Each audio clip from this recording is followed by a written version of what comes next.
Hey everyone, James here with a quick message before we get into the podcast. Now, we do talk about Mickey Thompson's wonderful off-road stadium racing series, though we must note that Mickey Thompson and wife Trudy were both murdered on March 16th, 1988. Now, the gentleman in charge of orchestrating these murders and who would benefit the most from them has been convicted and is serving jail time. Unfortunately, the two killers are still at large. Now, it's never too late to open up a cold case. So if you have any information about the murders of Mickey and Trudy Thompson from March 16th, 1988, please contact the Los Angeles Police Department's tip hotline at 800-222-TIPS. That's 800-222-8477. Thank you, and enjoy the podcast.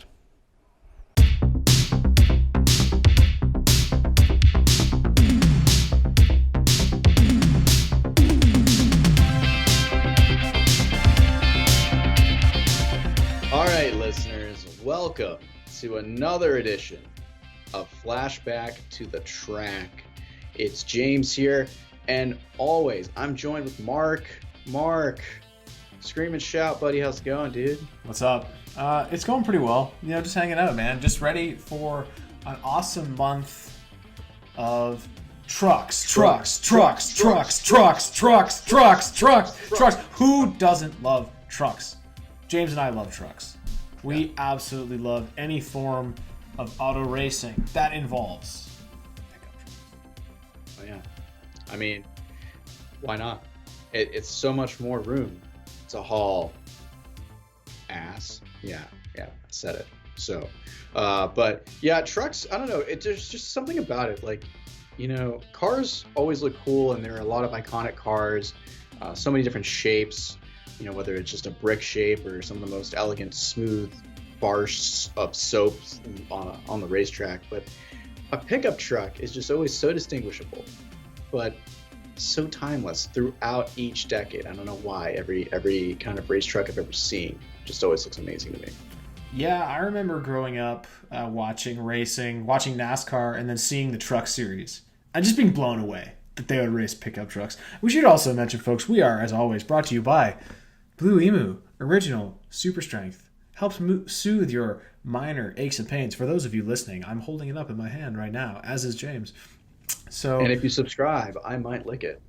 Moving along, though, so back to trucks. Yeah, the racing of trucks is something that's very interesting. Obviously, hot rodders always raced trucks back in the 50s, drag racing on Friday nights, if you've ever seen, like, you know, American Graffiti, that movie, things like that.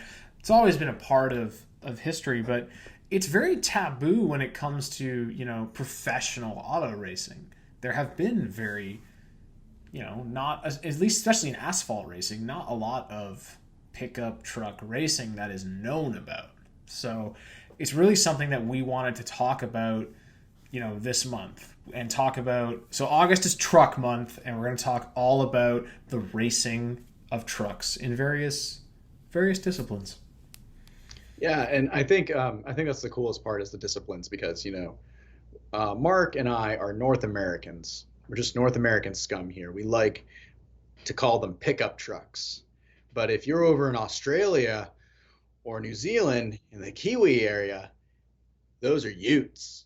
Those aren't trucks. Those are utes. So they race utes over there. So the two utes. The two utes. Two what? Yeah, two utes. What is a ute? Two utes. I mean, they're beautiful utes, but still, super utes are awesome. And then if you look in other areas in Europe, you know trucks are very utilitarian. So there's just mainly work trucks. You don't have leisure trucks like, you know, this big market we see in North America where you have like 15 to 20 options for a Dodge Ram, which is just insane. Yeah. Well, I forgot what I heard. I think the dealership guy this weekend told me there's 1 million ways you can customize a Dodge Ram. Like, straight up. He was just trying to flex. I'm like, that's too many options, man. I just need the car. Like, I just need a truck. But I digress from that point to the point of Europe. So not only do they race, you know, trucks over there, they race different kinds of trucks. Like Mark was saying, semi-trucks are a big option in Europe. And that's mainly because, like, the manufacturers of the semi-trucks really like to flex or showcase that. And there's a lot of good privateers over there too. There's semi-truck racing in America too, but also, I think another big one that is universally loved around the world is monster truck racing. So definitely we'll try to take a look at that as well, even though it's technically not a truck, but we'll get into that when we get into monster truck territory. But today, Mark, we're going to look at a very interesting time in racing. We're going to look at some off-road racing. We're going to get off the pavement for a little bit. We've been off the roads once, but that was to coin in the dirt, and that was okay. But I think it's going to be a little more interesting and a little more metropolitan. So we're going to be in a more less rural area. Excuse me. So today we're going to talk about the 1993 Mickey Thompson Stadium Off-Road Racing event in Tempe, Arizona. That's right, folks. Short course, just so dirty. Dirt track racing with the rhythm section, some small jumps, a crazy course. It was a fun time. Yeah, so short course racing, we do know what short course is a little bit, but like Mark said, we both weren't around for stadium short course, so it should be interesting to kind of understand really what exactly this series that Mickey Thompson built from himself basically in the mid-'80s. So let's jump into the W's. And no, that's not a lame reference to the whoops that are on the race course or the rhythm section, basically. It's the who, what, when, where, and whys. So, Mark, take it away, man. The Who, not the band, although they're sick. Mickey Thompson was the guy. His name is in the series title. Mickey Thompson, the sanctioning body, referred to as the Mickey Thompson Entertainment Group, that owned all of the properties in the Mickey Thompson Stadium Series. The sanctioning body was actually SCORE International, which was actually started by Mickey Thompson in 1973 to oversee American off-road racing. They own all kinds of races like the Baja 500, the Baja 1000, the Mid 400 races like that. Mickey Thompson he's a hot rodder who grew up in Southern California, like we talked about earlier, souping up cars and racing them. And he set a lot of land speed records in the salt flats in the 1920s and 1930s. And he's one of the first men to break the 400 mile per hour barrier in the Bonneville salt flats. In fact, he went 406.6 miles per hour. He built some cars to qualify for the Indy 500.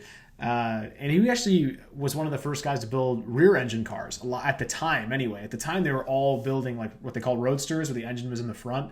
But most of his cars were rear engine cars. And although never won anything in Indy, he did field Dan Gurney one year, and he did actually run as high as 9th before failure. They had, I believe, a gearbox issue or oil leak issue. Can't remember exactly what it was, but just an interesting pioneer in racing that built cars and did all kinds of different stuff, and always loved the idea of off-road racing. So decided to start SCORE International, and he did it all, man. Stock cars, land speed vehicles, off-road trucks. So just really a great pioneer in racing, and awesome that he started such a great series, the Mickey Thompson Stadium Off-Road Series. So that goes into the what. So the what is stadium off-road racing. Now, this is a type of short course racing. So it's basically called stadium short course. Now, this off-road series was operated by Mickey Thompson Entertainment Group, and the group served as a sanctioning body for the entire time with SCORE, which was founded in 1973. Now, Thompson basically drew up the idea for the series from a Riverside exhibition event that grew some legs back in 1973. He took like a stake of trying to bring off-road racing into Southern California, having this organized short course event, and he held it at Riverside International, and it just kept going for 10 years. And the concept of that was just to basically bring Baja-style racing to fans so that they can enjoy this while they're in a grandstand, and so they don't have to really be out in the middle of the desert waiting for the truck just to come by once. They could just see all the action from the comfort of the grandstand. So the concept of the stadium off-road series was to take that and bring it into the more urban metropolitan areas, bring them into stadiums so that they were more of a showcase for fans to see from all around. And it gave a great like arena atmosphere, kind of like a gladiator setting for the style of racing. So it was quite a challenge though to develop this kind of course, because according to shortcourseracer.com, great insights for this. You can check out just shortcourseracer.com. Each track took an average of 3 days to build, and on average it took 25 million pounds, which is about 700 truckloads of clay and dirt mix to form these tracks. Now, that was all based on like what they could find from the areas. So they weren't like hauling in dirt with the series. It was all like from the area. So it kind of added this like extra feel, because it if you think about it, you're playing to the advantage of the area as far as like what that texture of dirt and clay or gravel could present. Yeah, and they would race on like a mixture of like, sometimes it would be dry dirt, sometimes wet dirt, and then guys would perform better at certain kinds. Like, they'd be like, oh yeah, look for Roger Mears this weekend because it's going to be on dry dirt, and he's been really good this season on dry dirt, for example. So I believe my favorite Mickey Thompson quote was that he wanted to start like the stadium series because he was tired of only seeing cacti and jackrabbits out in the desert racing the Baja. So that was really like, like James said, like bring it to the people. And man, you'll see, we watch this event, those stands are packed with people. So really cool. Oh yeah, and they're packed because you got a lot to offer, man. This series had so much. You had not just one form of racing out there. You had what was considered the Grand National Sports Truck category, which was the elite short course racing trucks. Then you had the Super 1600s, which were buggies, 1600cc motors. Then you had the Sports Utility Vehicle class, which was known as Ultra Stock. And they were just SUVs that were much like the Grand National Sports Trucks, just their own category. Soccer mom mobiles, folks. Soccer mom mobiles racing each other. Super lights, which were another form of buggies, just smaller, shorter wheelbase. Then Ultra Cross, which on the West Coast region was considered the AMA Supercross competition. So it was the West Coast swing for AMA. And then you also had ATV four-wheel all-terrain vehicle category. So you had a lot of racing to consume. And just think about that, Mark. You're like going to like a stadium event, like what is probably like $50-$60, and you're gonna get all this action for a night's ticket. Plus, you get to sit in the comfort of the stadium and get to have like all the concession food you want to pay for. It's not too bad. And that's the thing. And a lot of times these events are inexpensive. Like you can go to like Monster Jam for like $20. That's what they always say in the commercials. And kids tickets start at $15. Sunday. So yeah, man, these are inexpensive events with. That's what I always say. If you want to have fans come out, you got to put a lot on the bill. There's got to be a lot to do. If I'm going to spend a whole day, I want to watch racing all day. So. Well, next up is the when, and it's the third of the 5 Ws. It's 1993, and Bill Clinton is in the White House. Saxophone playing Bill Clinton. Jurassic Park is in theaters, and Microsoft would release Windows for Workgroups 3.11. Nobody knew about the monopoly yet. It was simpler times. There were better times.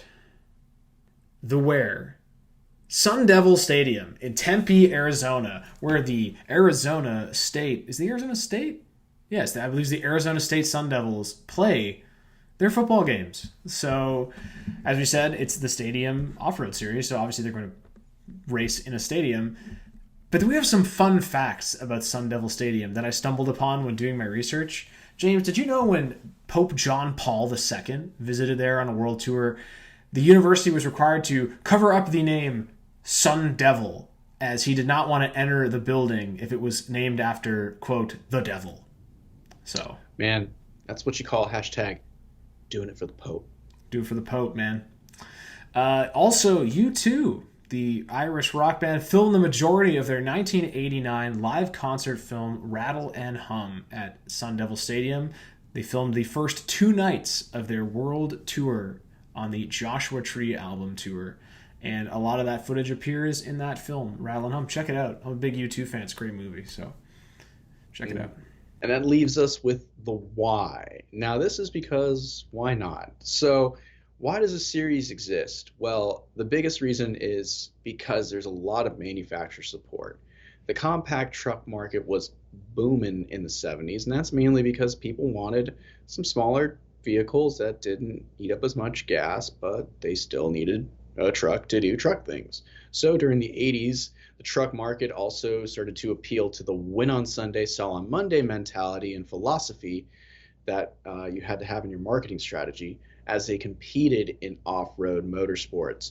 Of course, manufacturers really loved the concept of off-road racing, specifically desert racing and short course racing, because they had the ability to really put the brand identity on the truck.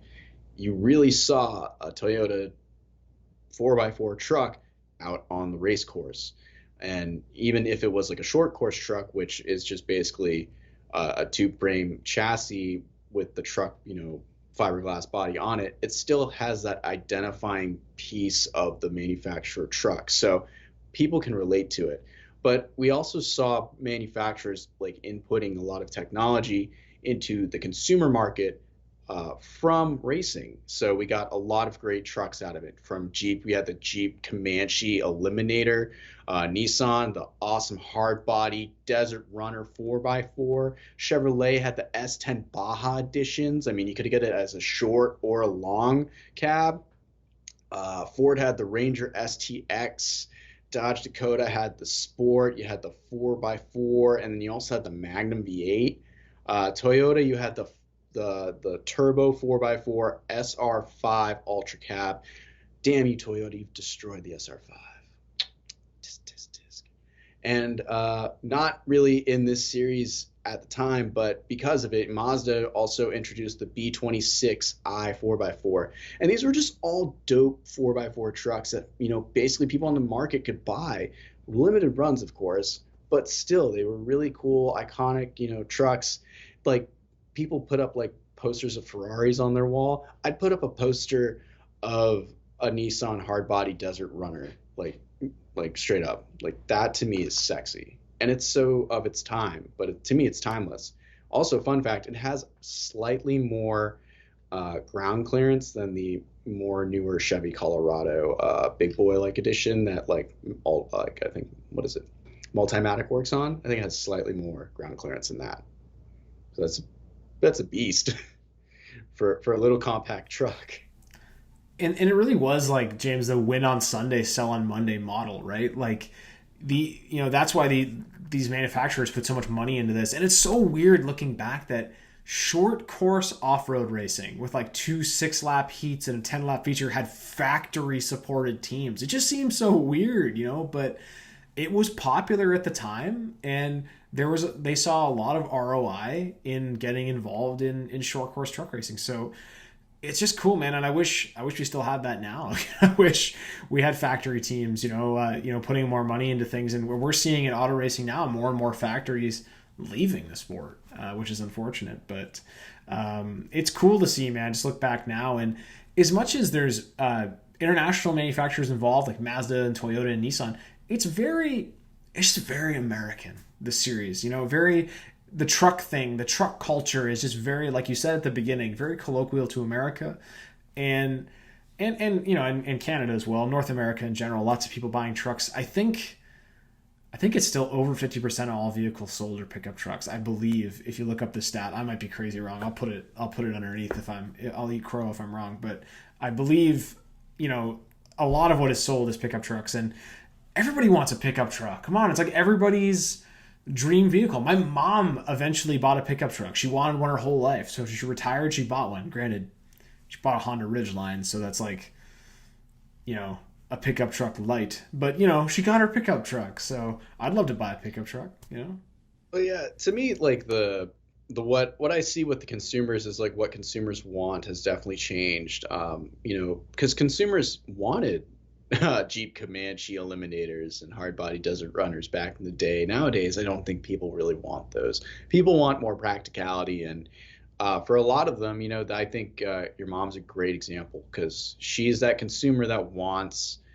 the truck aspects, but the comfort of a normal vehicle. And from what I understand with the Ridgelines, they're basically like pilots, very similar to the Honda Pilot. So I've driven for it. a lot of people, it's like driving an SUV. Yeah, very much. Like driving a car, but you can kind of haul stuff with it. Not really, but you can kind of haul stuff with it. Yeah, I can see how for some people it's cool, but to me it's like, can I get like a Dodge Dakota with the Magnum V8 in it? Because that sounds dope. Like, come on. I mean, that's what I would want, but I was born in the wrong time. I was born idolizing trucks like this because of like ESPN, and that's another thing too. Because like as you stated, like with not really being around for this series, we really did miss this series kind of growing up. But like short course was definitely around. It's like this was like another finger of like marketing extension for these manufacturers, because like definitely they were spending a lot too to advertise in like Baja 500 and the Baja 1000, Mint 400, like you said, these bigger American, like Southern California, Mexican, North American, like endurance races. So this was big money back then. I'm pretty sure it is now, because I definitely see a lot of exposure with it, but I don't see like the manufacturer stamps of all over everything. You know what I mean? Yeah, and that's the thing I really think we're missing, and just the beautiful paint schemes too. Like the early Toyota paint scheme and the the Fords and the Chevys, like what they had, like showing those factory colors. And it's cool that with Toyota, like TRD is starting to bring that look back with a lot of their NASCAR paint schemes and their paint schemes in other series. And at the time, if you were a racing fan in the late 80s, early 90s, Toyota and TRD did that same look on everything. Like the GTO cars and IMSA, the GTP cars, they all had that orange, red, and yellow striping. It just looks so sick. It's really, really cool to see. But we have told you the 5 W's. So now let's get into the event. And first thing we got to talk is the broadcast. It's the 90s, and it's a racing event. So, of course, it's ESPN Speed World. It's a 1 hour broadcast on ESPN Speed World of the highlights of the event. These James probably aired on tape delay, I would imagine, later on, like in the week or a couple weeks later. Obviously not airing live. But in the booth, we have Ken Brew and Marty Reed. And you probably know Marty Reed if you're like a NASCAR fan the last 10 years. Marty called a lot of Nationwide Series, as it was at the time, and Xfinity Series racing. He called truck racing in the 90s. Marty's a network guy, so he's called all kinds of stuff. And James, yeah, he's been ESPN's man for sure. He's actually been covering this series for like his almost entire stint with ESPN, so you might be able to say he's an off-road racing expert. There you go. Is he? Or is he? And in the pits, we have a racing expert himself, Ralph Shaheen. Everybody knows Ralph Shaheen. If you've watched any form of racing, you ever watch Speed Channel, Ralph Shaheen is on everything. He's the voice of everything, voiceovers for like every racing documentary. So Ralph Shaheen is down in the pits, and he's got some great insight as we go through this event, because it's the way the broadcast is presented as this like 42-minute, 1 hour block show is cool. How they tell the stories and they show you components of the truck, the suspension and things like that. Really cool to get the whole story of everything. So what do we need to keep our eyes peeled and our ear on the ground for during this race, James? Well, you need to look out for a heart surgeon who likes to spend his limited time racing in the Mickey Thompson Off-Road Series, Mr. Dr. Dwight Lundwell. You'll also be able to see or hear Jim Smith, because it's the West Coast in the early 90s. That's right, that Jim Smith. Also, as Mark stated, corporate cohesive paint schemes and liveries, because corporate dollar bills, y'all. Ralph Shaheen's going to give us some fun facts about these race trucks, the reasons why the wall cameras are unmanned, and you might see or hear from 7-time before he was 7-time. That's right, folks. Stay tuned. And yeah, Jim Smith of Ultra Motorsports, and the owner of Ultra Racing Wheels. Yeah.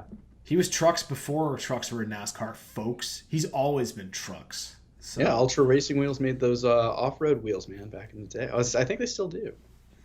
And Jim Smith went on to launch the careers of many great NASCAR drivers like Mike Bliss and Jason Leffler and all kinds of guys. So this is an interesting event. And the first thing that I noticed, James, watching this event was all the old guys. Everyone's got gray hair racing in these events, pretty much. Hey, I don't know what you're talking about, Mark. That's not gray hair. That's more experience. But you know what? Be on the lookout for that 28-year-old Rob McCracken. All right, Rob is a name we'll hear a little bit more of tonight, but you'll probably hear more of him in the future because he's just a rock star. Shameless plug, Rob. We've also got, we've got a father and son duo. We've got generations. We've got Roger Mears and Roger Mears Jr. Because if you're a race car driver, you have to name your son the same thing as you. It's the rules. Junior! Get over here, Junior! If Dale Jr. has a son, he has to name him Dale Jr. Jr. That's how it works. Oh, yeah. And speaking of that, why did that band change their name? It was the worst thing they ever did. Because that was the best thing they had going for them, was being called Dale Earnhardt Jr. Jr. There you go. Yeah. The other thing we're gonna see in this, James, we talked about it already, but is the factory teams. Man, we got Chevy, Toyota, Jeep, Dodge, Ford, and Nissan. But James, we don't have Mazda. RIP Zoom Zoom. They were, though, involved in the Mickey Thompson Off-Road Series during the 80s, though stepped out of the truck market in the U.S. So, yeah, kind of bummer. But like Mark said, we still got a good round of, actual corporate teams here. And also, Ironman Ivan Stewart's driving hurt. Yeah, because he's not a little Ironman was a little sore from a practice accident, so he's driving hurt tonight, but he's Iron Man. He can handle it. He's got a chiropractor on staff though, so it's gonna be working on him throughout the event. Because luckily with these short courses, you get breaks, man. You do a heat, then you get a break, then you do another heat. So you got time. I'll tell you who doesn't get a break though. Those crew guys. Jesus Christ. They work on everything, man. The trucks come back destroyed after the first race. Got fixed them for the next race because just like in Days of Thunder, folks, Rubbin's racing. Everything comes back destroyed in short course racing. If you don't bump into guys, you're not really short course off-road racing. Yeah, it's true. It's like sometimes the best way to get the line is to take it away from your other competitor. So and you see that throughout this event. So let's get started with the first Grand National Sport Truck race of the night. It is heat race number 1. And James, just take it away, boy. Dude, I just love the way these trucks look. So it's a standing start. Everyone gets going. Start away with a green flag. Now on this course, you have 2 lanes. So you have this wider outside lane, and you have a tighter, more intricate inside lane. Now, both are basically the same length around and time. It's just all about how you maneuver them and how other people hit you going into these corners, because literally it is full contact racing. And you go into a rhythm section, everybody funnels in, coming back around, you loop around to the final finishing jump, and you jump over and cross the line. But Mark, I gotta tell you, this first heat race of the night is quite a doozy, man. I don't know if anybody really gets out of this one clean, dude. Like, seriously. Well, no, because right off the bat, like, Ivan Stewart gets put right into the barrier. The steering wheel's bent too. The second corner, so he's driving with a bent steering arm, just like, whatever. And also, man, the onboard on Walker Evans' truck. He's another legend. We just got so many legends in this series, man. This is like the best onboard ever. He's whipping the truck around. He's got bench steering. Just unbelievable. And it seems like Walker could make it to the end, but I'll tell you what, this race to the finish, it's not really much of a contest because, Mears is basically out in the lead. It seems like he's got it until the end, when literally it comes down to the white flag. He comes into the first corner and bicycles the truck. Mark, it's like some Joey Chipwood stunt driving right there, going on 2 wheels. But hey, it's that guy I mentioned, Rob McCachran, that young guy. Hey, he's taking the lead. I think he's gonna win this one, dude. So how about that young guy getting on those old guys winning the first heat race? Unfortunately for Roger Mears, man, the win just gets taken away from him, and that's like nothing that Rob McCachran did. That was just the track literally bit him. Yeah, in the thing, as you say, he bicycled the truck. It's like, was he had plenty of a lead. He just could have taken the corner normally, but you know what? He tried to just send it, to get some more time, and just rare to see a guy like Roger Mears make a mistake like that. Yeah, I think to your point, it's like the racing style. McCachran was closer than at any other point in the race, so like he was there to the point where he could have just sent it and like moved Roger. So like Roger's having to drive a little extra hard just so because he's extra defensive with his driving on that last lap. So I get maybe why Roger kind of like pushed it a little extra going into the corner, but yep, just caught the front wheel and bicycles that truck, and unfortunate. But Rob McCachran, in his Haviland-sponsored Ford factory effort, takes the win in Grand National Truck Heat Race number 1. We get a great interview with Rob afterwards. I just love how the camera's never on the ground. It's always like the camera from like up somewhere, just super zoomed in. Yeah, it's like the one on top of the stadium, and then it's zoomed right. We got this. But then it's time for Track Fact with Ralph Shaheen. These are great segments, man. Oh yeah, it's cleverly animated. Oh, and it's also presented by the king of beers, the king of non-alcoholic beers nowadays. That's right, Budweiser Zero, folks. For those of you who not partake in the Devil's Nectar. Budweiser Track Fact is brought to you by Budweiser, the king of beers. The last 2 races, including Seattle and here in the Mickey Thompson Series, have been run on dry surfaces, and Roger Mears Sr. has been undisputably the fast guy. Now, here's some reasons why. They'll run a taller gear in the rear end of these trucks. That gives them better side bite, shoots them down the straightaway a lot better. Up front, there's some changes as well. Right up here up front is the sway bar on the truck. Now, on the sway bar, they'll run a smaller bar. That gets them better, keeps the truck a little more stable, helps them drive down as well. And the tires on the trucks, you'll notice the groove on this tread is much more like what you would see on a street off-road vehicle. In fact, the BF Goodrich guys are running a variation of their IMSA rain tire on their trucks here tonight. Now let's get to know a little more about Dwight Lundell as he talks about why he competes in the Mickey Thompson Stadium Off-Road Series in the Super 1600 class. Well, a trip around this track is anything but easy on the heart. If anything should happen, there's a heart surgeon standing by who's also one of the competitors. Let's go trackside to Ralph Shaheen. The average workday for a heart surgeon is always filled with pressure. The patient's life is on the line, and it's up to the doctor to save it. That's why so many doctors take up the quiet and relaxing game of golf. That, however, is not the case with Dwight Lundell. His choice for winding down is a Super 1600 and racing in the Mickey Thompson Stadium Off-Road Series, his favorite form of motorsport. Well, the Mickey Thompson Series required a little less of my time. I'm really busy with my work. Didn't require the pre-running days and is run very professionally, and I felt was a little more technical, not as endurance related, but a little more technical and demanding and more exciting. Dwight says the noise of the motor and the aggressive competition help him to forget about work. His associates in the medical industry who prefer the game of golf for their relaxation think racing is crazy. Dwight, however, has his own feelings about golf. Golf is an old person's game, and when I get older, I'll play golf with him. What a wonderful feel-good story. Dwight Lundell, I'll play golf when I'm old. I'm not old yet, He's not even old now. He's probably still not playing golf. I don't know what he's doing. Getting back to some racing action, though, it is time for the Grand National Sport Trucks once again in Heat Race number 2. Ooh, the starter's just like doing his thing. That starter is probably the bravest man here. I'm going to tell you that one.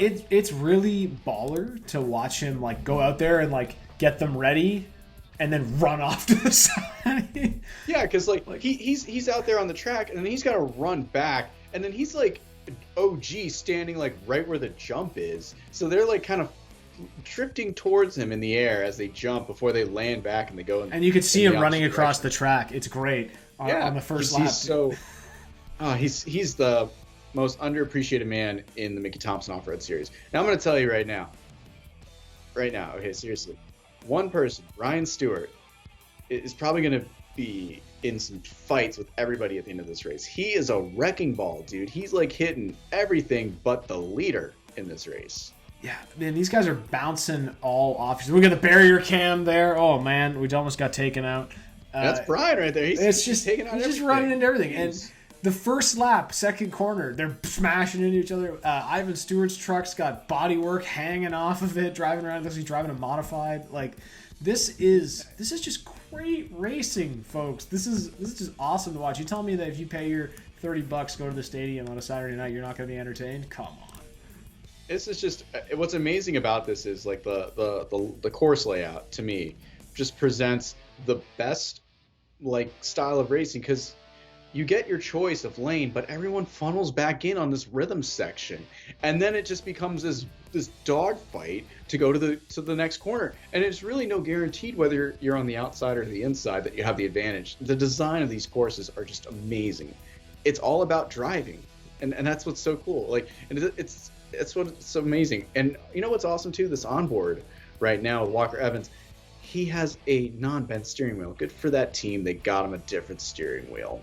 Walker Evans in the Dodge onboard camera. You can really see them working. Man, it's angles like that that really make these shows so interesting to watch. Also, Walker Evans' corporate livery for his company is just fire. It's just like that blue with the two-tone, yellow and red, and then the white. It reminds me of like the Menards trucks that like Brian Refner drove, and the Menards Indy cars. That's what it reminds me of. Did Paul Menard and John Menard take this idea? I feel like Paul was a child and he drew the design, and that's why. Yeah, no, that's a conspiracy theory I'm not willing to go down.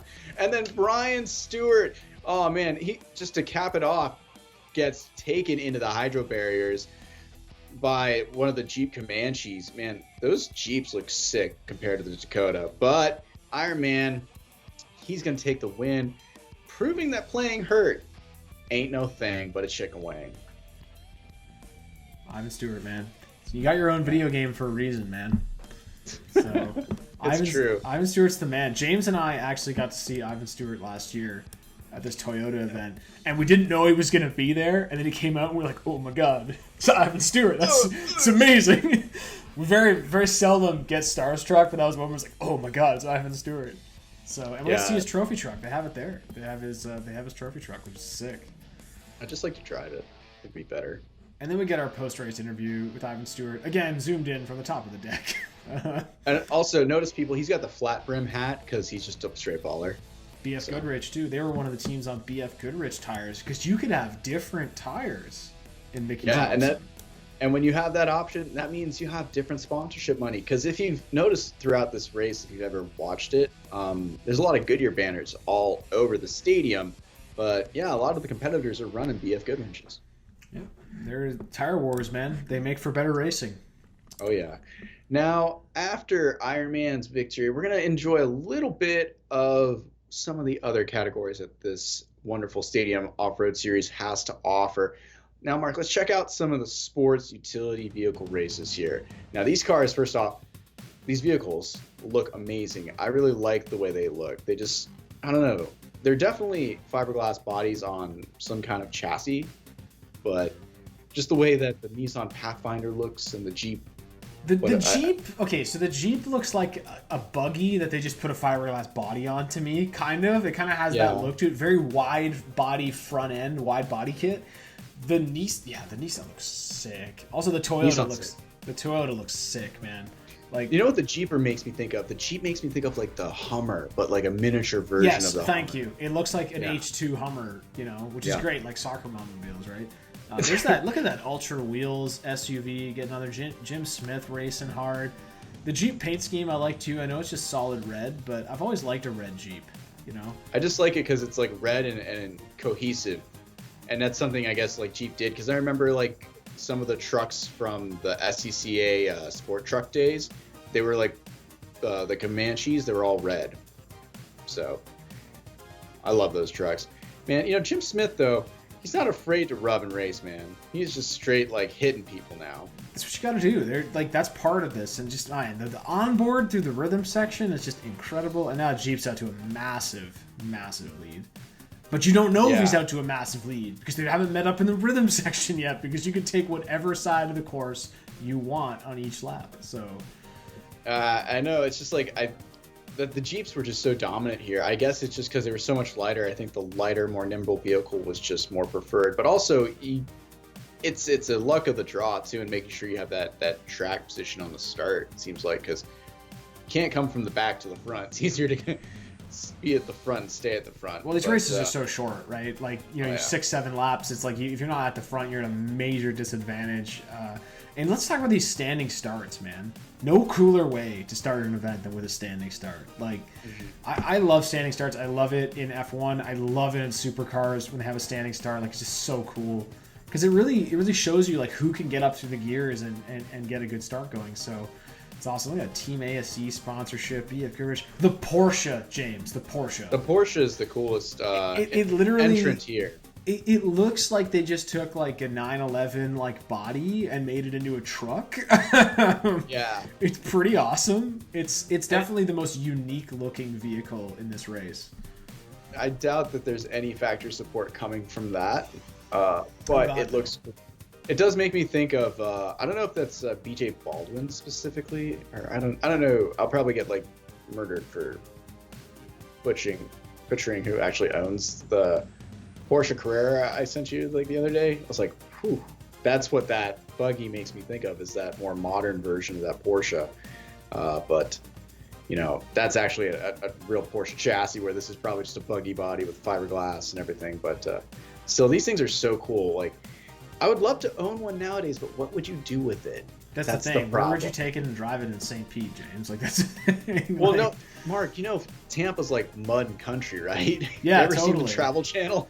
Yeah, exactly. That's why I go to Tampa, right? Yeah. Well, you see, that's the thing. It's like, I don't want to go mudding. That's the thing. Like, East Coast is not the same as the West Coast. So where I live, I see Jeeps driving around covered in mud, and I'm like, where do you people go for this? Like, you drive like 300 miles into the country? Like, I don't know. There's nowhere around here that I know of, like, to go mudding, but we mostly have like, guys with souped up Nissans driving like idiots, not truck people. So no. That was a great race, man. The Jeeps took it home, 1-2 finish, but it ended up being close. For the Jeeps, at least. It looked like Tommy Croft was running away with it, but it ended up being a good, close race. But good points, good manufacturer points for that Jeep team to finish 1-2. Exactly. I think that's another big important aspect that is a focal point, because it is brought up a few times, is manufacturer points. They keep showing that, and that's more important, I feel like, to the manufacturers than rather having one driver win. You want those manufacturer championships. So let's look at the final race of the night for the Grand National Trucks. Now, the sport trucks are about to get underway here in the final race, race 3. It's the main event. So, we got Roger Mears on the pole, Mark. Can he get it done? Well, hopefully he learned from that bicycle move, in the earlier event. But we'll see. We also get a nice look at the point standings before we start. So they do award points, I believe, in Mickey Thompson for the heat races. And then they just pay less points than the feature. I'll have to look that up. We'll have that pop up if I'm wrong. So... And that's something, too, if you think about it, because, like, if points are handed out throughout the night, points are always changing. You never know. So every race, you have to go into it with a different mentality per points, because you can come in leading the points, and then, like, by the end of Heat 2, you're not leading the points anymore, and then you have to figure out defensively how to go into the main event and get the points lead back. It's a very cutthroat kind of racing. Also, for this event, we were joined in the booth by Tom Sneva as an extra commentator. Great Indy 500 racer. Tom's done all kinds of different racing, some snowmobile racing. I believe Tom, they say, is the first man to go over 200 miles an hour at the Indianapolis Motor Speedway, and he's going to join us to call this final the feature race of the evening for the Grand National Sport Trucks. And there they are, James. sitting on the grid, ready to go for this standing start. The tension is building. There comes the starter, and away they go. So, right down in turn one, and everyone's smashing into each other. Look at that. Look at that. Wouldn't be a short course race if we weren't bashing into each other on the start. So Roger Mears and the boys, the Budweiser boys, off to a great start. And this one, that's Roger Mears Jr. right there. Junior in the lead. And then there's nothing like when they all come together in the Risen section on the first lap. Like, that's the coolest thing ever. Because you've got two races going on and they converge into one. And then it's like and you see right there, Roger Mears Jr. gets stuck on the inside, and he doesn't get the advantage. Rob McCracken's still going to come back on the outside of him. But, that's just not what he needs. He needs to get up there. He's still battling McCracken. Now he gets punted around. Yeah, that's not what you need. Yeah, they're throwing it away. Now, getting into each other. Oh, nice. Another dodge on board. Beautiful. And, yeah, he's just trying to take Mears Jr. out at this point. And we're neck and neck now. Junior and Stewart. Oh, the side-by-side. Junior. Oh, oh, no. Schwarzenegger's not going to like that, Junior. Come on. Neck. Oh, no. Oh. They're still side-by-side. And they're going to take... That's what's the amazing aspect about this track.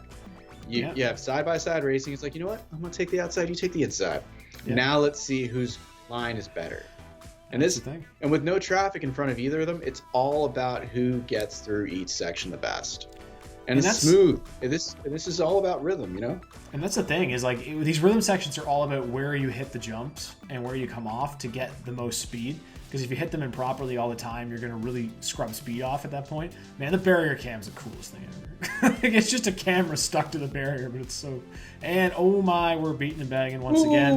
If I was Ivan, I would have just went on the outside there, but I don't know why he went to the inside. And now the Chevy wants a piece of it, too. Yeah, the S10's coming. He's going to come, and he's going to... get to the inside of Ivan. Just crosses him up. And that's the problem. It's costing him time. That cost him time off that corner. That's the thing, man. Mears Jr. It's the little things. Now he's running away with it, man. Yeah. He's got you, bud, tonight. But I'll tell you what, this field is actually kind of according back together. It's tightening back up.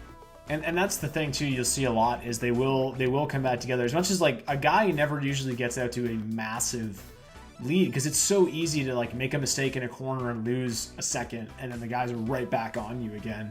Because dirt is not predictable in the way that asphalt is. And then buoys, we're right back together with Ivan Stewart neck and neck with Mears Jr. They destroy the center hydro barrier. They both make contact. And then everyone just stacks up. Now it's a demolition derby basically in the last corner. White flag. Millen has his hood up. How does he see going into turn one? And there's Mears Sr. gets he's out of it. He's out of it, but he's still in it. He gets it back going.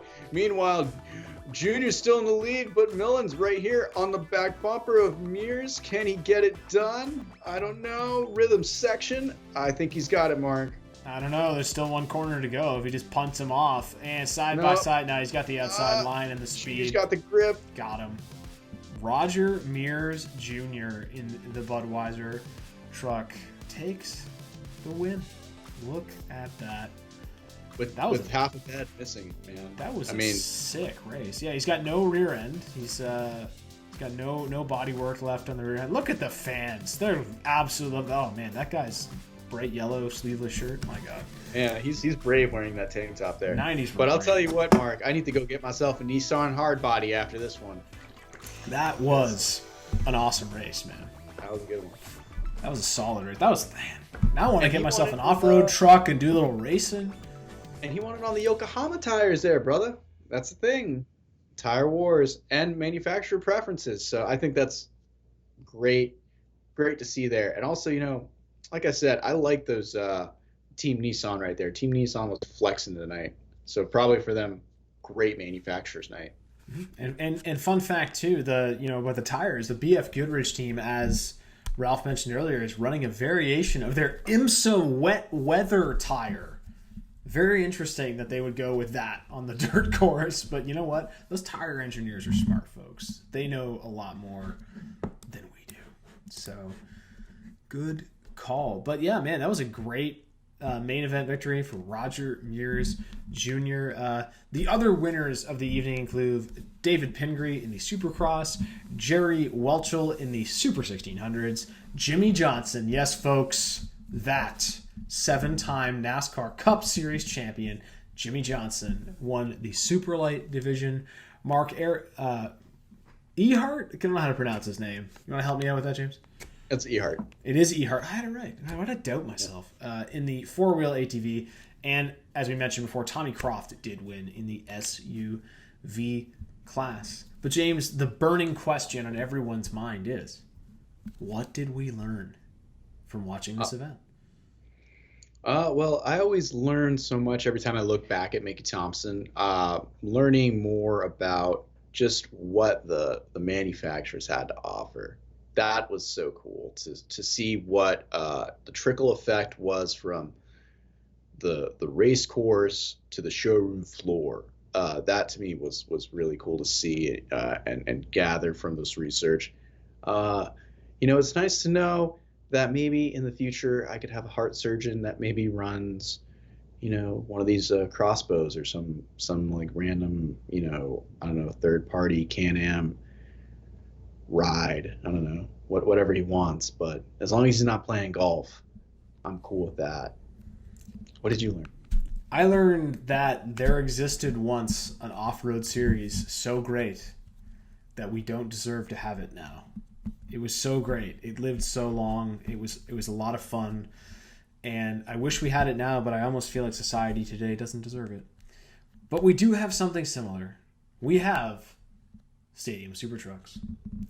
And if you're not familiar with Stadium Super Trucks, it's a series started by Mickey Thompson Off-Road Series champion and 5-time Score International champion, Robbie Gordon, in 2013. So a series he began that started out very much like Mickey Thompson at stadiums on short courses, but now kind of exclusively races on circuits. So they go to street courses. They'll be at Road America, places like that, as kind of a support event for NASCAR or IndyCar, things like that. So, and they're in Australia a lot, very popular in Australia, and they're very similar vehicles, off-road trucks, kind of like smaller trophy trucks. They're not aligned with a manufacturer. It's just like they're just all built by Robbie Gordon's guys.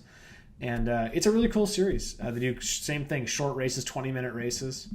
And man, kids love it. The jumpy trucks, as they call them.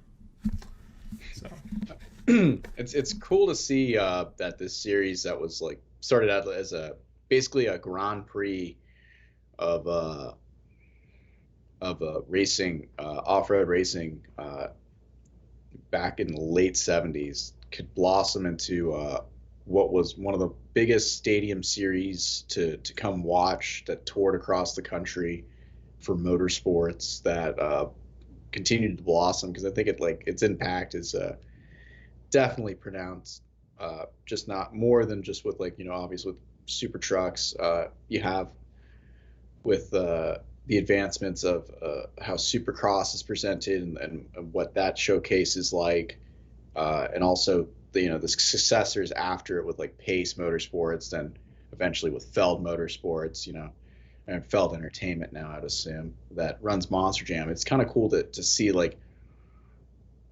Mickey Thompson, the off-road stadium series, just didn't die. It kind of reformed itself into a couple different ways and a couple different things. So it's a shame that short course racing, stadium short course racing, is kind of gone, because like Mark definitely has stated it, Super Trucks is its own thing, with being a support series to these circuit tracks or GP circuits or GP tracks. And I think it's cool. I think it's amazing, because it definitely is another extension of short course racing. And I think that's what we need to keep looking at with this, is short course racing is just always evolving. And right now we're living in a cool time where we get to see it out almost on the same venue as some of the coolest, most exotic sports cars and race cars in the world. So I think it's kind of cool that it's now on that level and on that stage, though it has changed a lot, and it's not the same that it once was. It's interesting to see that it's still relevant and still around. Yeah, it's cool. I think if you have an opportunity to go to an event that Stadium Super Trucks is going to be at, like, definitely check it out. It's usually runs like before the main event or sometimes after. And when I was at Texas Motor Speedway last year for the NASCAR race, they raced after the Cup race, which is as the final thing of the day. And I would say probably 20,000 people stayed to watch, and kids love it. And that was a cool course. They kind of built like a short course out of plastic barriers, and then had a huge like jump. It was really cool. I'll throw some footage up that I took at it. It was a lot of fun, and it's cool that Mickey Thompson really inspired a lot of other series, to do similar things. And as much as we might not have exactly that now, it's just a really cool part of motorsports history that we really wanted to highlight. To be serious for a moment, it was awesome, and I wish we had. I wish we still had it now. I don't know if the demand would be there nowadays. Like. This looking back on this, this was really was an interesting time because of all the factories that wanted to get involved. It was a perfect storm of all these motorsport entities coming together to race in this awesome series that I don't know if it's something that you could sell to all the same parties again right now and have it be as strong as it was in the late 80s, early 90s. So. Yeah, it's all about, how everything changes its influence. So like we've gone down memory lane here. It's good to see that we still have something going on. Always check out what you can find on Mickey Thompson's Stadium Off-Road series, because there's a lot of great content on the web throughout. And also just dive into who Mickey Thompson is, because he's a very interesting cat. And it's so cool. They don't make them like they used to nowadays either. So get to know the man himself as well. He's definitely a pioneer in the motorsports industry and world. So as we wrap it up for Truck Month Episode 1, looking at Mickey Thompson's Stadium Off-Road series from Phoenix. I always love these events. Makes me excited to kind of jump into what else we have lined up for Truck Month. For the next event, because it's nice to kind of get away from just doing NASCAR stuff, because this is stuff that definitely interests me. I love it. I always don't feel like I'm an expert in it, but like doing these episodes, there's a lot of research that we get to do and get to dive in and look into this aspect of motorsports that I think you don't really get to see too much when you're initially looking at it. So it's good to take that second look and really dive into it too. So I was really enjoying it. Next one though should be interesting. I don't think Mark has an idea what we're going to do next, actually. I do, because you sent me the Google Docs. Yeah, do you remember it though, off the top of your head? I do. We're going to look at the 2001 Monster Jam World Finals 1 from Sam Boyd Stadium in Las Vegas, Nevada. Yeah. So that's going to be a lot of fun. Have not watched it yet, but I will watch it. We will talk about that next week on the podcast. And yeah, like James said, it's nice to get away from NASCAR. Obviously, we talked about IROC. We've done some interviews and stuff. But it's cool to talk about other forms of motorsport, because James and I have a passion for all types of motorsports. Obviously, most of our feature video content, in fact, all of it, is about NASCAR. But we're looking to branch out into other forms of motorsport. So. And that should do it for another episode of Flashback to the Track. As always, it's presented by Blue Emu. And if you're wondering, yes, it's blue.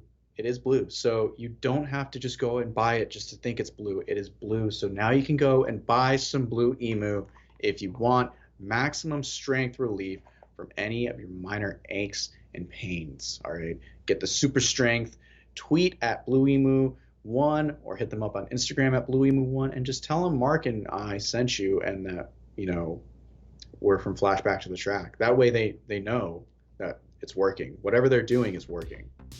They'll help us make more podcasts. Yes. And then it's you win and we win and they win. And that's called a win-win-win. Exactly. Yeah, that's the best kind of conflict resolution right there. It is. Come on, win, seriously. Win, win. That is all for this episode of Flashback to the Track, presented by Blue Emu. You guys have yourselves a wonderful day. And by guys, I mean like everyone. I'm not saying just men. Everyone. Yeah, guys is like, it's inclusive. Folks. Women everyone. Women included. Everyone. And children. Everyone included. Have a good night, guys. People. Everyone.